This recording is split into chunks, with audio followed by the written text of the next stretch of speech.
Good morning, everybody. First, I'll put my smartphone away.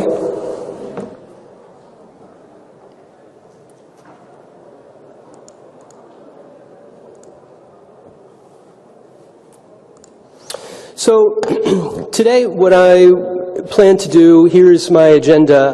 I will talk very briefly about my research programs, and then I'm going to present some background and theory on problematic excessive smartphone use, including some definitions for you. Then I'm going to present a few, briefly, empirical studies from my lab on studying the mental health correlates of excessive smartphone use. And then I'll present a fourth study in a little bit more detail, and then some conclusions. It's okay if you have a question while I'm talking. You can raise your hand or ask the question, or you can wait until afterwards. And also, I want to just express my gratitude to Dr. Kamal for bringing me here. I'm very honored to be here at this conference, so thank you.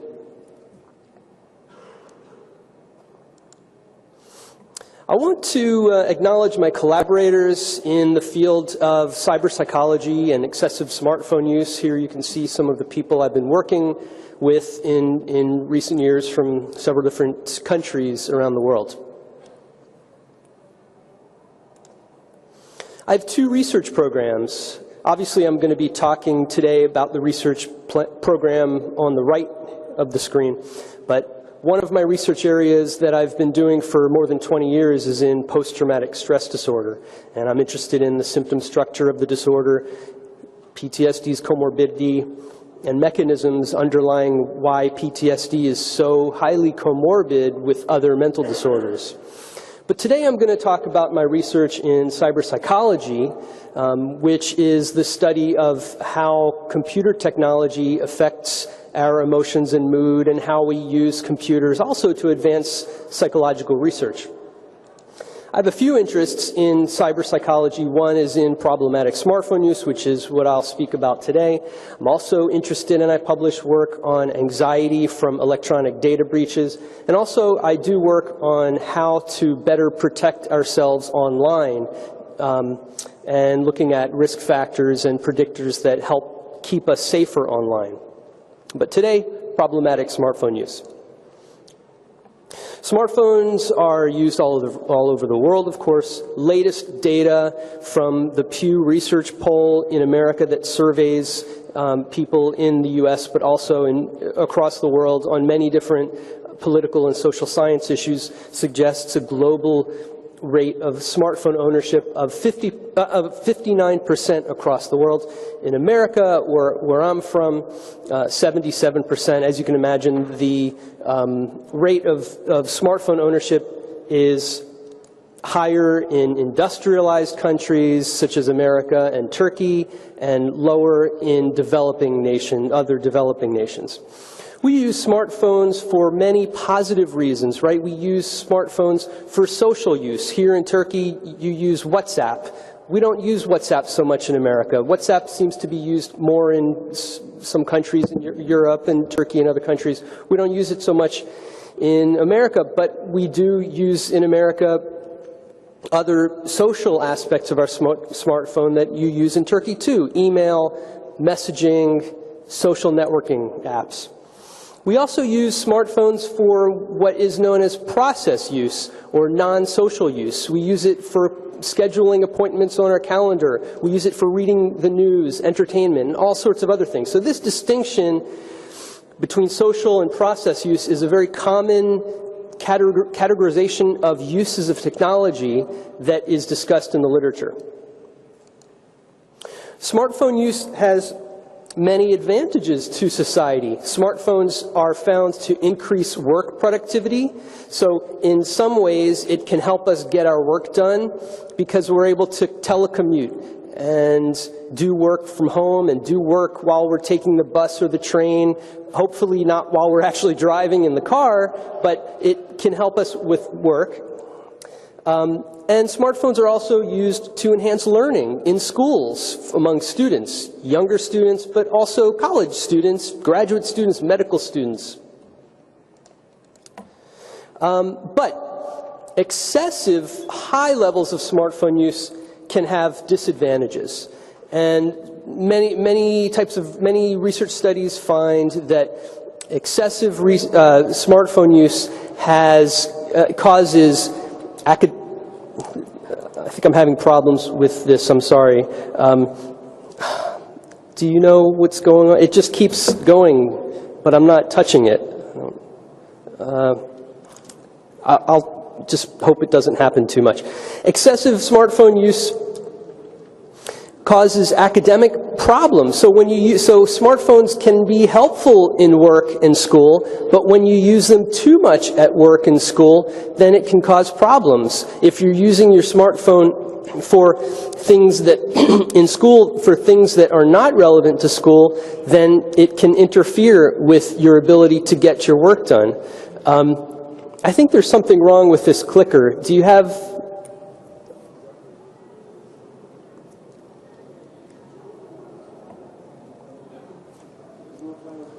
Okay, I'll just keep going back.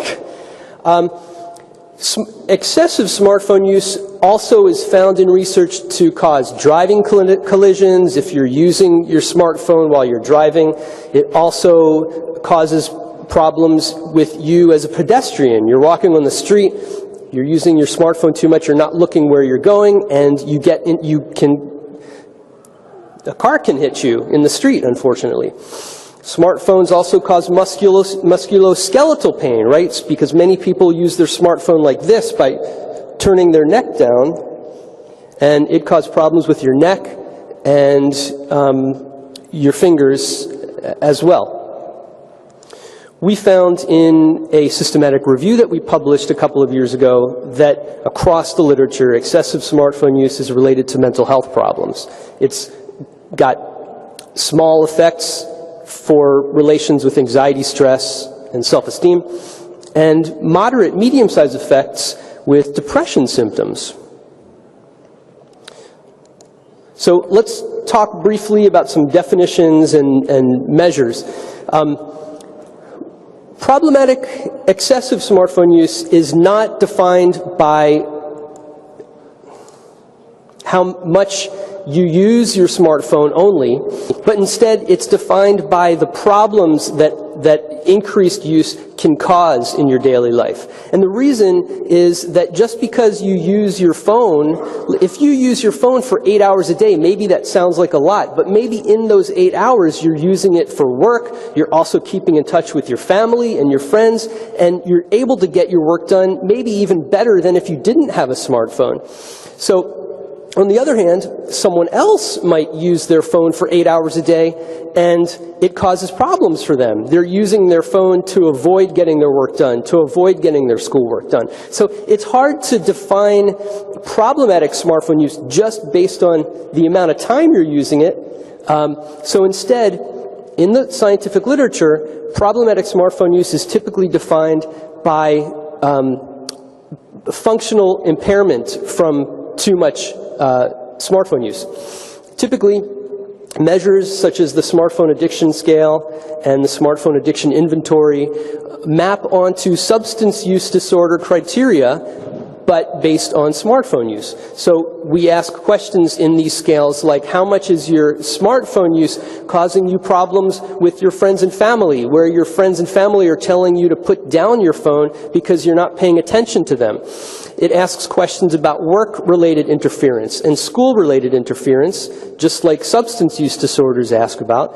And these scales ask about issues like tolerance and withdrawal symptoms, just like we see in substance use disorders. So where you're intending, for example, tolerance, where you're using your smartphone so much, you sat down to check your social media for just 15 minutes, and then before you know it, 3 hours have gone by, and you're still using it, and you still don't feel very good about it.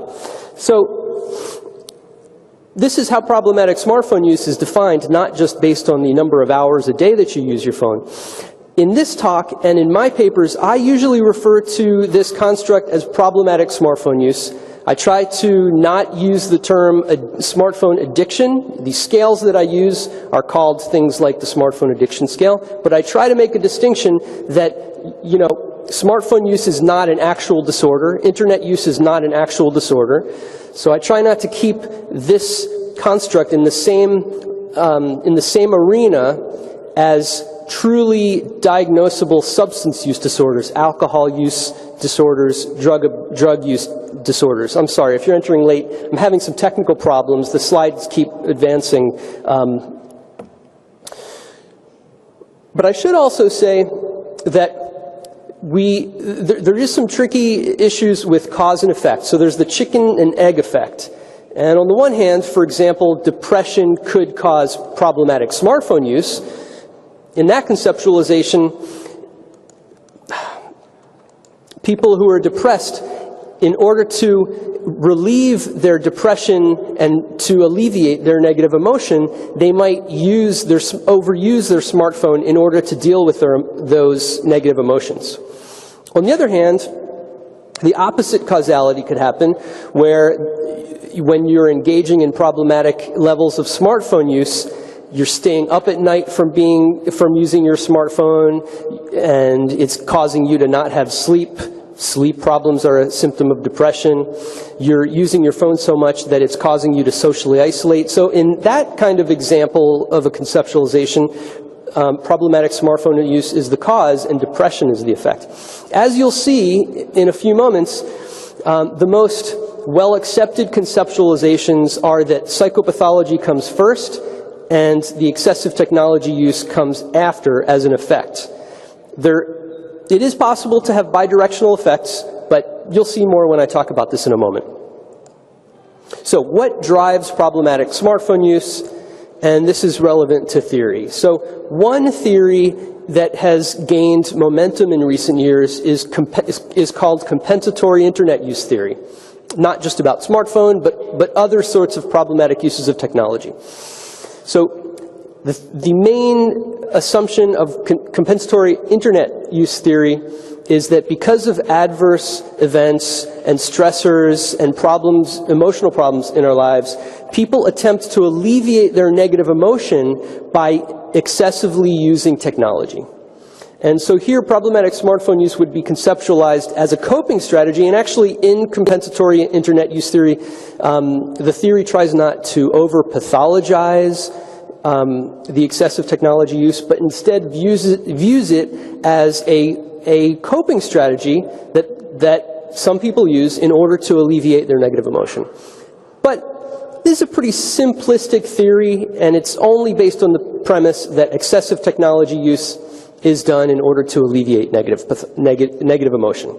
So a much more comprehensive model is the interaction of person, affect, cognitive, and emotion model by Matthias Brand and colleagues. So this is the I-PACE model. And in the I-PACE model, it is conceptualized that, as I've mentioned earlier this morning in this talk, that psychopathology, genetics, biology, these are background core variables that come first, that ultimately drive excessive technology use, such as problematic smartphone use. So here at the top, you can see personality, cognitions, psychopathology, biological considerations. And in the middle of the diagram, what's important are the affective and coping responses.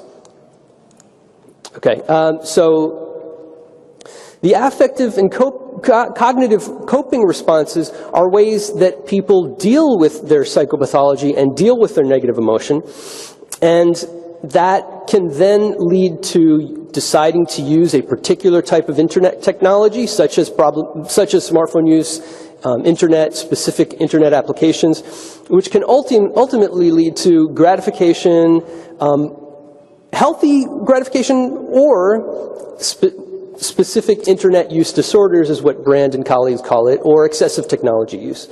And it's important to note in this model that affective and cognitive responses are conceptualized as mediating or moderating variables. They are mechanisms that can serve as an intermediary role between one's background psychopathology characteristics and excessive technology use down at the bottom. So how do these theories translate to models explaining problematic smartphone use?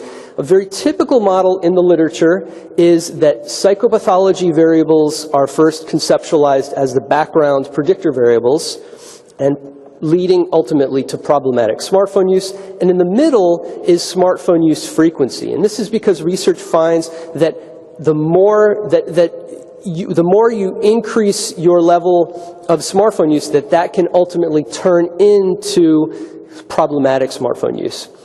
But over here, between psychopathology and smartphone use frequency would be these intermediary variables that I talked about on the previous slide, how we cope with our affect and cognitions. And you'll see, I'll give you some examples in our own lab in just a moment. So, a few studies from my own lab on these issues. So in study one, we surveyed 308 Mechanical Turk users. Do you have here in Turkey Amazon's Mechanical Turk? Are you familiar with this? So in America, this is not like Turkey or Turkish. It's not any relationship. It's named after a machine from the 18th century that was something dealing with playing chess. So in America and some parts of the world, Amazon.com has a labor online platform for recruiting research subjects and for recruiting people to engage in tasks online for payment. And so in America, many social science researchers use Amazon's Mechanical Turk in order to recruit research subjects for studies. And the reason why we do this is that, of course, a lot of, we also collect clinical data in the U.S., and we also collect college students' data. But sometimes we want a relatively healthy sample that are not clinical, but yet are not college students, because college students in America are a bit of a skewed sample. I use them in my research, but for this study we wanted to use Mechanical Turk users which are more representative of United States characteristics than just college students. We recruited 308 people from Mechanical Turk for a web-based survey, and because I mentioned earlier on a slide that we have found across the literature that depression and anxiety tend to correlate with problematic smartphone use, we used predictor variables of depression and anxiety. So we usually, in most of my research, we use the depression, anxiety, stress scales, depression and anxiety scales. And we wanted to look at mediators, that categorization that I talked about earlier of social versus process or non-social smartphone use. And as you can see, depression, lower depression correlated with more social smartphone use, but higher anxiety correlated with more non-social smartphone use. But our main interest was to look at some mechanistic variables, and we found one significant mediation effect, which was that process, that is non-social smartphone use, significantly mediated the association between anxiety scores and problematic smartphone use scores. So we were using the smartphone addiction scale. That's why it says smartphone addiction here. So this is helpful to see what are some of the variables that might mediate relations between both depression and anxiety with problematic smartphone use. But we should keep in mind that there are several limitations across the literature on problematic smartphone use that also apply to the study that I just presented. First, the study I just presented tested only depression and anxiety as psychopathology variables connected to problematic smartphone use. That's also common with a lot of the literature. Second, I talked about mediation and predictor variables, but this was a cross-sectional study, so can't really infer causality very much because this used a cross-sectional research design. And third, we measured smartphone use and problematic smartphone use based on self-report measures, and it's very likely based on some studies that have shown that when you ask people how much are they using their smartphones, they're not giving you accurate answers as if as compared to how much they're actually objectively using their smartphones. So in the next study, we wanted to try to overcome this first limitation of mainly depression and anxiety being looked at in regard to problematic smartphone use as the psychopathology variables. So in the next study, we used a college student sample in America at my university in Ohio.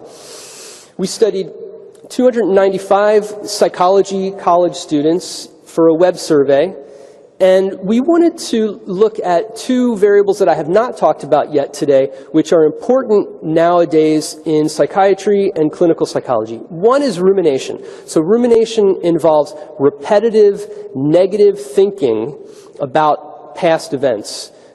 So it's similar to worry, but worry you tend to focus about things in the future. Rumination you tend to focus on things, repetitive negative thinking about the past. And rumination is linked with depression and anxiety and a lot of other types of psychopathology. We also wanted to look at excessive reassurance seeking, because in the depression literature, we find that depressed patients, people who are depressed, that they often excessively try to seek reassurance from their friends and family members that everything is right, that everything's okay, and that they're being thought about and regarded well from their friends and family. So here we tested a structural equation model where we had the psychopathology variables using the DAS-21, the depression and anxiety subscales. And we had as our dependent variable problematic smartphone use. It has a circle or an oval because it was a latent factor that we used. It was the only latent factor that we used in this study because in order to conserve some power, because we had less than 300 subjects, as you can see. And we, as you can see, depression and anxiety were significantly correlated with rumination. Rumination was correlated with excessive reassurance seeking. That was not a surprise. We expected that. But excessive reassurance seeking, which in a digital technology could be conceptualized as digital ways to seek assurance from your family and friends. So doing this by messaging your family and friends a lot and making sure that they're there and that they're listening to you and repetitively checking your social media accounts for likes and comments on your posts and things like that. So we found, although it hasn't been looked at before, that excessive reassurance seeking was significantly related to levels of problematic smartphone use. And we found support for our main interest in the study was testing mediation, and we found 3 mediation effects that were significant. We found that excessive reassurance seeking, ERSB, mediated the relationship between rumination and higher levels of problematic smartphone use. We also found that the combined path from rumination to excessive reassurance seeking mediated the relationship between depression scores and problematic smartphone use scores. And finally, that path from rumination to excessive reassurance seeking mediated the relationship between anxiety and problematic smartphone use. So despite knowing that most of the literature shows depression and anxiety is related to problematic smartphone use, this is one of the earlier studies, it's under review now for publication, where we tried to look at mechanisms that accounted for that, because there's not a lot of that in the literature. All we know is that depression and anxiety are related to problematic smartphone use, but we don't know a lot about why. So these 2 variables, excessive reassurance seeking and rumination, may be a clue as to what's causing this depression and anxiety relationship with problematic smartphone use. So back to this type of slide. Again, this was still a cross-sectional design. So I talked about mediation and mechanisms and predictor variables, but in the next study, we tried to overcome this issue of relying on a cross-sectional design. So in this next study, we used about actually 300 college students, but we tested them twice.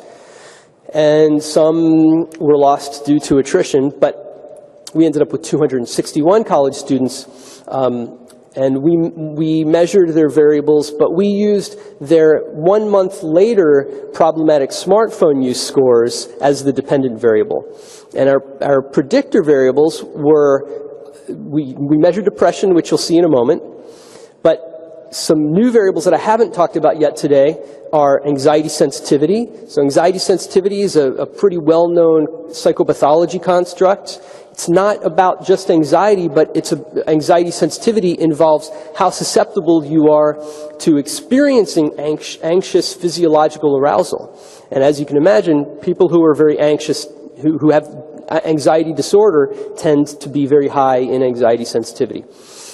My interest here was also to look at emotion regulation, because emotion regulation, or conversely emotion dysregulation, are very important in psychopathology research nowadays. So two variables that are relevant to emotion regulation are what we measured here. One is distress tolerance, which involves the extent to which you can, sorry about this, I swear I'm not doing this. You'll see. I better put on, you see, I told you, right? Okay. You didn't believe me for a minute, but now you do. Distress tolerance involves the ability to endure and withstand emotional distress. And so it would make sense that if you're able to withstand negative emotion, that you may not be as susceptible to overusing your smartphone. Also is mindfulness, which involves emotion regulation, because people who, this is also a very popular construct, not just in psychology and psychiatry research, but you hear about mindfulness all the time with digital apps that do mindfulness and interventions nowadays that do mindfulness. But this trait of being more mindful should be less associated with excessive problematic smartphone use, because people who are mindful are aware of their emotions, and they are aware of their physical body sensations. And so people who are more aware emotionally should have less of a need to regulate their negative emotion through excessive technology use, such as the smartphone. So here we again tested a structural equation model, and we used depression and anxiety sensitivity instead of anxiety as our predictor variables, because this hasn't been done before, anxiety sensitivity in this regard. And as you can imagine, not surprisingly, more depression, more anxiety sensitivity were related to lower levels of distress tolerance and lower levels of mindfulness, not surprising. But our main interest was to look at distress tolerance and mindfulness in relation to problematic smartphone use. And we found that the better you're able to handle your emotions with distress tolerance and mindfulness, that's related to lower levels of problematic smartphone use. And in terms of mediation, we found that distress tolerance mediated the relationship between anxiety sensitivity and problematic smartphone use levels, and also mindfulness mediated the relationship between depression and problematic smartphone use.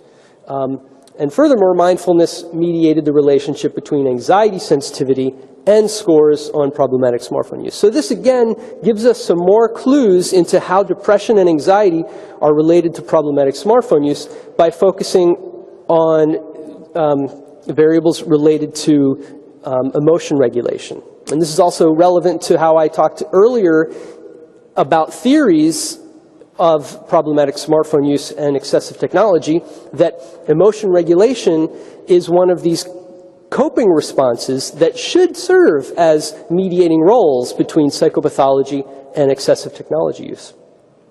So again, the novelty here is that this was not a truly cross-sectional study. At least one of our variables, problematic smartphone use, we measured 1 month later so that we can look at predictive relationships. Still not a longitudinal study of many years, but at least it's an incremental advancement here. So back to these limitations. Still, we have this problem that study and most of the literature, almost all of the literature, relies on self-reported measurement of smartphone use. So, again, there's this possible inaccuracy where you ask someone, this is relevant because people are not very good at accurately estimating how much time it takes them to do things, right? You sit down and you say, oh, I've got 10 emails, I'm going to spend 10 minutes and then I'll have those emails done, and it turns out it takes you 45 minutes. people are not very good at making these estimations. So in this next study, we wanted to objectively measure smartphone use. So in this study, which was published last year in Personality and Individual Differences, we first surveyed almost 300 participants, college students at our university, and 238 of them agreed to be contacted for a follow-up. Of those 238, 164 had an iPhone. Our college students at my university, and in America, mostly people use Samsung phones or iPhones, and pretty much nothing else. So most of our college students, in fact, are iPhone users.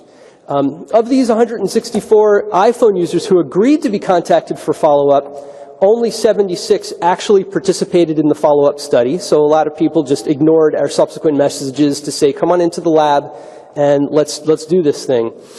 And of these 76, only 68 actually had usable data where we could match their initial web survey data with their objective smartphone use. And this is pretty common for our university, that the average age is almost 20 years old, slightly more women than men, mostly white Caucasian participants, but some ethnicities in America, such as African American or Black, Hispanic, Latino, and a little bit more than half were working part-time. During the web survey, first baseline part of this study, we measured smartphone use frequency. So not problematic smartphone use. This is a scale that I published a couple of years ago where we ask about the different features of your smartphone, and we ask, using a Likert type scale, how often you use each different feature of your phone. Not to measure problematic smartphone use, but just to measure how often are you using your phone and the different features of the phone. To measure depression, also at baseline, we used the Patient Health Questionnaire 9, which I assume you're familiar with, to measure depression severity. For emotion regulation, which I've talked about just very briefly, we used the Emotion Regulation Questionnaire, which is a pretty well-known questionnaire in mental health. And we computed the two subscales from that. So cognitive reappraisal is a more adaptive, positive way of how people regulate their emotions by using their thoughts to reframe bad things that happen so that they're not dwelling on the bad things, whereas expressive suppression is a more maladaptive way that people deal with their emotions by just trying not to think about the bad things. And as we know, as mental health, psychology, psychiatry people, when you suppress your emotions, things do not go well for you. You have to process your emotions, right? We know this from many years of research. So we looked at those two subscales of this measure. We had research assistants schedule short appointments with participants to make sure that their iPhones, so I didn't mention this explicitly, but we used an app that is currently only available for the iPhone. This was a couple of years ago that we did this study, and the app is called Moment, which objectively tracks smartphone use and exports your results. Nowadays, for those of you who are iPhone users, you might know that there's the Screen Time app, which tells you how much you're using your phone and how much you're using different apps and different categories of use of the phone. But when we conducted this study, that screen time feature was not available because this was a couple of years ago. So we used this app called Moment, which does pretty much this, which does the same thing in that it monitors minutes of smartphone use. So we got people in to meet with our research assistants pretty soon after they completed the web survey, so a mean of about 7-8 days afterwards. We helped them install the app on their phones, and we basically told the participants, we're going to keep this app running on your phones in the background, just don't worry about it. We disabled, the Moment app also can tell you things, it can give you some positive encouragement. So it can say things like, hey, you only used your phone 2 hours so far today. Good job, because yesterday you used your phone for 3 hours by this time. But we disabled those notifications because we wanted the app to run silently in the background. But the one notification that we did want sent to the participants was that if they accidentally closed out of the app, like fully force quit out of the app, there would be a notification saying, hey, you force quit out of the app. Go ahead and open up the app again. We also told them to disable auto lock so that, to enable auto lock so that that their phone would not be constantly on, such as when they're sleeping. We didn't want it to track their minutes of using their phone if they were just using their phone next to their bedside as an alarm clock or a sleep type of app. So we set their phone so that it would auto lock after 1 or 2 minutes, I forget exactly, of use. And this app drains battery just a slight amount, about 1% added per hour of battery drain. So we just warned subjects about that, and they brought charging cables with them, and that was not a big problem. We contacted them a little over a week later to retrieve their data. And so we also did some validity testing for this app, and we did some practice trials in a group. We had our research assistants, and I used a new stopwatch in order to make sure that the app's calculations of smartphone use were accurate. And we found, yeah, it was fine. We tried some things. Some people put their phones in do not disturb mode. We also varied how many apps were open in the background to make sure that computing processing power was not, and RAM, random access memory, were not influencing the app's validity, and it didn't. So it was all fine. Older iPhones, we did this a couple of years ago, but if you were using something older than the iPhone 5, we did find some problems. So for our study, we actually only let people in who had newer versions than the iPhone 5. So we used a type of multi-level modeling for this study called latent growth curve modeling. And so when people came into the lab, it was the first day, and we contacted them 8 days later to get their data. So we had 7 days of data. Day 2, 3, 4, 5, 6, 7, 8. We didn't want to include the first day or the last day because that was not a full day of use. So we had the app total, 7 days of full use, excluding the first and 9th days. And we did growth curve modeling to assess changes over the course of the week and influences in the changes over the week as a result of our predictor variables. So, not pictured here, but we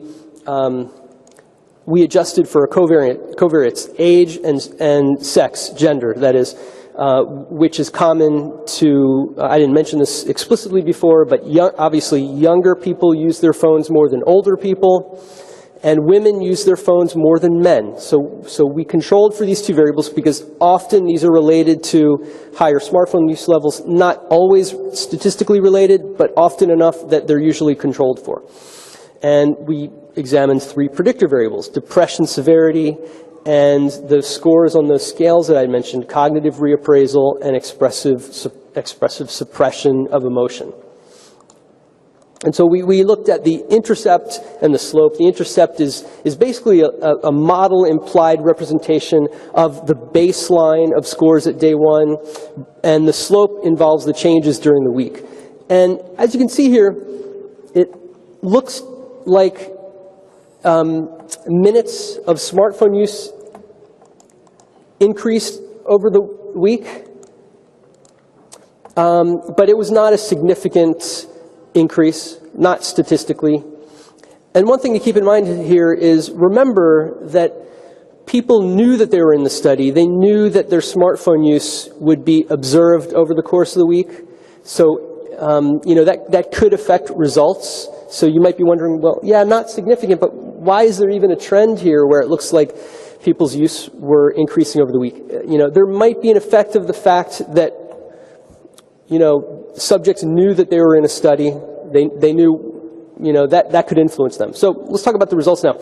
Our main multivariate results were that only female gender was associated with increased smartphone use minutes at baseline, so that latent intercept. On the other hand, in terms of predicting the slope over the course of the week, baseline severity was the only variable associated with slope, but it was inverse, so it was the opposite from what we expected. So in other words, the lower depression people had at baseline was associated with significantly increasing levels of smartphone use minutes over the course of the week. And I'll talk about why that might be, because it's kind of a puzzling finding. Then we reran our models, but we excluded weekend days because research shows that people's use of their smartphone is more predictable over the weekdays when you're working or going to school. But on the weekends, your phone use is different and a little bit more chaotic than it is during the weekdays. So we excluded weekend days to just look at the 5 weekdays. And we found only one significant variable, which was that higher levels of baseline expressive suppression of emotion was related to higher levels of smartphone use at the baseline. So that's what we'd expect. The more you're able to control your emotions, the less able you are to control your emotions, the higher levels of smartphone use you'll engage in. So some discussion about this particular study. Depression levels were associated with lower smartphone use over the week. So higher depression, you're using phone less over the week. Why would that be? Well, again, people knew that they were in this study. They knew that their smartphone use was being monitored by us. And what we know about depression is that people who are depressed are very sensitive to self-criticism, and so it's possible that our monitoring of their smartphone use may have cued some self-criticism among these people so that they wanted to show that they were not using their phones as much. In addition, expressive suppression was associated with greater baseline use of the smartphone objectively, and as I alluded to a moment ago, it's possible that not being able to control your emotion may have impeded your ability to control your phone use over the course of the week. Some limitations of this study. So, again, the advantage is that we, unlike almost all of the research in this area, we were able to use objective phone use data instead of just self-reported use. But some limitations. It was only 1 week of observation. We only used iPhone users, no Android users or other phone users. College students as a convenient sample. We only got access to minutes of use, so we don't know what people, objectively at least, we don't know what people were doing with their phones. Were they using social apps, things like that? We didn't get that data objectively.